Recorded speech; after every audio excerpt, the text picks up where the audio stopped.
And once again, it's a new year, a new month, exactly the second month in this year 2022. And the year so peculiar, even in its figures. So we're like, second month in the year 2022. Personally, for my attempt it to be a year to double up all my effort beyond the past 2 decades of my life. And it's like my driving force this year. And I don't know about you. You know, as usual, every new year, many of us spring up new ideas, new resolutions, new insight, and plans, vision mapped out for things to do for the year. They are all wonderful in their nature. But how wonderful are we in our maintenance, in our optimism, in our persistency to bring things to pass? You're welcome back. I am in Solomon Higher. If this is your first time of stumbling on this channel, I hesitate to press the subscribe button, the like button, and if possible, share with a friend.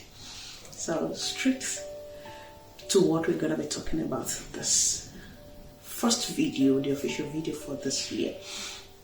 And it is how far are we being persistent in what we've committed ourselves to do in this new year? That's the question for the day. I'm here to ask you, all the plans, the vision goals, the things, the resolutions you drafted just a month ago, how dedicated are you to that? Or you are already caught up in the syndrome of falling back in our consistency and hard work, in our dedication as time goes on? I want you to take a time back and ask yourself this question.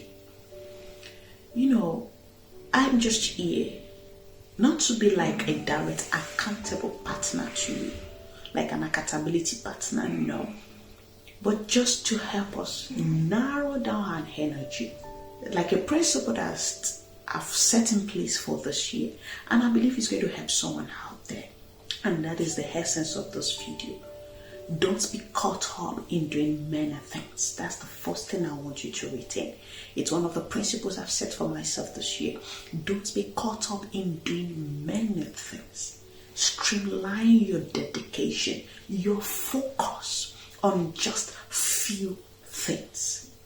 Let your resolutions be limited, if possible, to 3 major aspects. It's going to be too ambiguous, trying to do many things, trying to work on many things. You will never be consistently focused on everything at the same rate or as needed for each of them. So that's the very first thing I want you to retain. And the second thing I would like to share with us this year is, let me just establish this fact. I'm not trying to repeat what many people have told you, drafting of goals now. But let's be much more practical in what is applicable to our present day time, in our environment, in our situation, in our generation. Not just a theory scribbled out in a piece of paper by someone now. And the second thing I want to establish with us this month is please reduce your struggles this year. When I mean your struggles, it's not a struggle to be financially independent or not. A lot of people are coming up with theories of making money, means of making money, multiple sources of income. That's not our area of focus. But do not struggle unnecessarily in the areas that are not your strength. The world, the social media is full of competition. Everybody trying to display one thing or the other. Everybody trying to display their skills, the soft skills, their achievements, what they are doing. Please do not be engulfed in this web. I use the word web because it's a web that when you find yourself inside, you will be entangled and finding it difficult to be smashed out. Focus on your strength, your attention, your energy, your visions, what you want to do, to your zone of strength. Channel them down So should you be having difficulty in narrowing down your vision goals, your strategies for this year, all your resolutions? Like I said, to a limited few. Start by establishing that where are my areas of strength. I'm not saying I'm not saying you should not acquire a new skill. The new skill should not be trying to learn or develop a new gift. Because the higher the competition you're going to battle with it there, you will be battling with there. I get it. No, I don't even know how best to explain this so that you grasp what I'm trying to say. But I just believe the Lord will help you, the Holy Spirit will help you to have a better understanding of what I'm trying to say. I think let's put it this way. You see, the more comfortable you are in your strength, the more the courage you have. Let's use the word courage to face challenge and competition, because it is your zone of strength. This has nothing to do with your zone of comfort. Zone of comfort might be say you're refusing not to grow, to learn, to learn more, to unlearn the old ways, or learn the whole technology method, and adapt to new skills and strategies. That is it. But this, it's me like you are not a born writer. You said you want to learn writing as a skill. Of course, it's good. But do not invest your total priority and focus in building such a strength, because it's not your inborn gift. Rather, focus your energy more this year to develop, to be at the top of your game. And your game are your zone of strength, your zone of natural skill. You will find yourself excelling effortlessly. That is, with less effort compared to when you are outside your positive, forceful strength zones, where you have to, to keep working extra hard than usual to compete with the millions of competition out there. Don't be caught in this web of trying to do something, trying to acquire a new skill, and launch yourself to useless struggles, undemanding competition that could have been avoided naturally.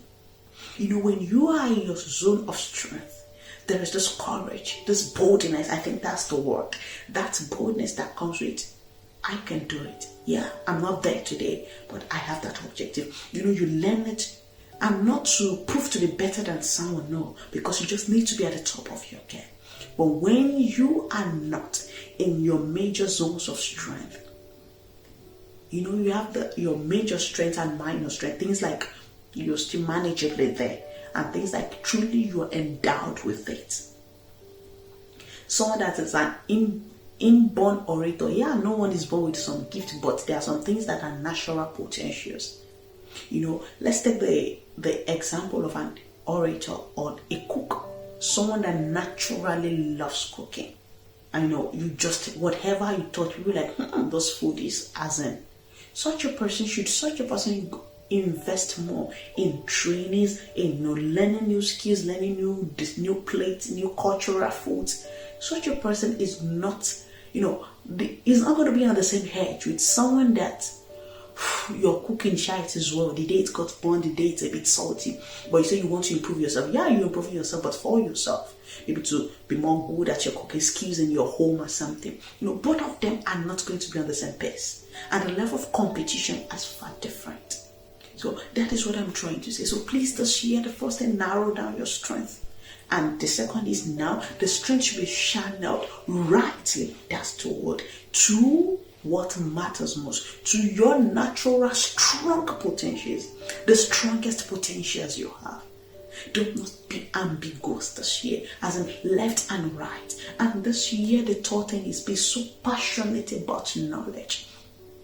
If you're someone that doesn't love reading, then I suggest you subscribe to this channel, because I am an avid reader. The Solomon High Readers Club that still exists, and regularly we are going to be incurring it this year, once a month, a minimum, to talk about the books. Do book reviews, detailed book reviews. So you can also build yourself from that. We talk about the points, the key points, lessons, insights from maybe 2 or 3 readers, including me. We share our minds on a book. So it can also help you learn more. learn different things, have a few glance about a book beyond just a resume or a summary of a book. And if not, learn from others this year. Be passionate about learning. I don't know the field you're going to develop yourself in. I don't know what you want to learn, but sincerely, I would suggest book reading trainings. But when I mean trainings, not just subscribing to every available training there. Let your training be focused and centralized. Trainings that add value to you, that makes you a better person. This, I want to say, is not actually soft skills, but trainings that actually makes you a better person. Trainings on your temperament. That's why I would suggest book. Maybe listening to messages of men of God. I don't know. What is not to become much more spiritual, or trainings to become making money or to become more professional. No, but trainings that develop you as a person. Be thirsty for knowledge. Become a better version of you. Work on your characters. Many of us have subscribed to the world best trainings, yet our manner of approach is like zero. Our tolerance for the people around us, for the poor, or for those a bit beyond us is headaching. If a word like that exists, like it gives others headache.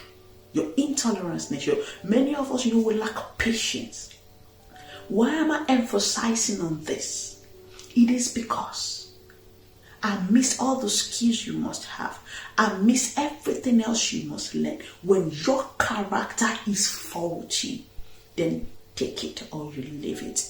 Nothing will last with you. Even the promotion at your work that you so much desperately desire will not last. You will be fired.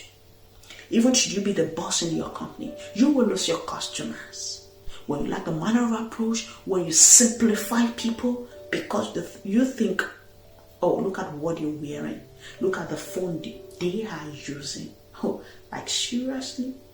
So be a better version of you. Let everything that permits you to work on yourself as an human being. Not necessarily on what you have to offer. So please be thirsty about knowledge this year. Learn. Build yourself. Work more on your patience. Work more on your reasoning. Work more on your silent nature. And this year, seriously, I would suggest we all become more silent. When we become more silent, let's talk less. A few of you might want to criticize this video, but seriously, those that talk too much, they jam talk. Those that talk too much, they insult others. Those that talk too much, they lie in their talks. Those that talk too much, they exaggerate in their talks. Those that talk too much, they are lousy. Those that talk too much, they realize it leads you. What else do you want to talk? No, let's keep going on. I know if I someone that talks too much and doesn't have one of the street, but those that move, those that are really doing things, they talk less. I'm not saying becoming totally silent. You have the right to disagree with these videos, but sincerely, whatever you're going to take out of it, you are going to testify to that they are going to work for you. Talk less this year. Do more of mental thinking. Spend much of your time meditating. The technology has really taken up on our time. Many of us, let me just ship this in. Our test for financial independence is because what we want to be mastery over our time. We want to have mastery over time. Many of us, the reason why we are, aspiring to have multiple sources of income is to have the gain over our time, the willpower, so that you can do what you want with your time, not being forced to work for someone, even when you're unwilling and the likes. But despite the fact that we are getting that, something else is leaving from us. The time we are trying to secure by, investing, doing this and that same time is gradually slipping away from us. How? Through technology. Quite a lot of us spend time, as in, should we analyze the number of times and the number of hours accumulated all together in a day we spend on social media, on our cell phones, on our tablets, on our iPads, on YouTube? Yes, on YouTube. Should you be digesting positive information? Of course. Even at that, sincerely, is more than 4 hours a day for many of us. For an average human being with a cell phone and a free data or a paid data. Wi-Fi, I don't know. And yet, we fail to realize that in one way you're struggling to have a mastery of your time, in another way, unconsciously, you are losing this time through distractions, through unnecessary chatting, email response, and flipping through your mailbox and the likes. I don't just want to go into that fully. Like I said, it's just a shipping. So, and I think this needs to call for attention. This year, let's reduce few of those things. Let's maximize our time. Meditation is the willpower that moves the world. Yes, those that innovate these days, those that bring about new innovations, new ideas, they didn't do it just blabbing about, on their cell phones. Yeah, they make research. But even the research, you set back, you analyze your results, you analyze what you've been able to get as results, the positive, the negative. That's how the world runs. So this year, I must be sincere with us. One of the rare ways to move forward is when we spend less time talking. When we spend more time meditating, thinking, reflecting, strategizing. It can be with a pen and a paper. It can be mental. You're just having a rethink of how life is working, and you see new, fresh, uncommon ideas. Underline that word, uncommon ideas, uncommon strategies flipping out through you. Because what? The power of silence can never be overemphasized, can never be underestimated. And I want to stop here. And I believe that these 4 points of mine that I am applying as a person this year will be helpful to someone. Like I always say, I'm not part of the general public speakers. I'm not a motivational speaker, or a writer. People that just talk and, maybe just talk about things they've read up, they've researched somewhere. No. Like I rightly say, this channel is about connecting life experiences. I share things in function of what I've been through, how the Lord has helped me, practical life issues, principles that I'm experimenting and is moving me forward, which are also principles and strategies I adopted from those that have gone ahead of me. So I'm not part of those that will not want others to be better than them or not to be like them. No. I desire every one of us we meet at the top. Just like Zig Ziglar will always say, see you at the top. So sincerely, if you see someone, in my own opinion, if you see someone that is so keen at showing you the way, I think we should also emulate, adopt, and put them into action. Now, if it doesn't work for you, good, you have the right. But sincerely, I can assure 7 over 10 of us, this is going to work for us. So, I'm wishing us a successful year ahead. I want us to maintain that same energy that you started with till the end of this year. Please and please go over your visions, your resolutions. If you've kept them back somewhere, dust them up. Ask yourself, evaluate yourself. Am I still working with the same momentum? Or have relented? Don't be like the general equation that people say, okay, January, February, yeah. People are like having 90% energy. March, 40%. Then June, July, people are trying to say, oh, is that for the year? I need to work on my visions. I need to work on my ideas. And people are trying to, to rush up again. They now get to that 60%, momentum. And by November, a lot of us are even -0. Things like this, we need to work on them. Go pinch yourself once again. Where am I? In my laid down plans, where am I heading to? What needs to be readjusted? Can I travel with all these resolutions, their baggage? What are the 3 major baggage I need that are nutritional, that are basic amenities? Let's pick them, let's go with them, and we'll come back to pick the remaining. So that's how we're going to function this year. I encourage us to stay strong, stay optimistic, stay focused and stay empowered in the knowledge and the wisdom of God. God bless us. See you next time. Solomon Hayo truly cares.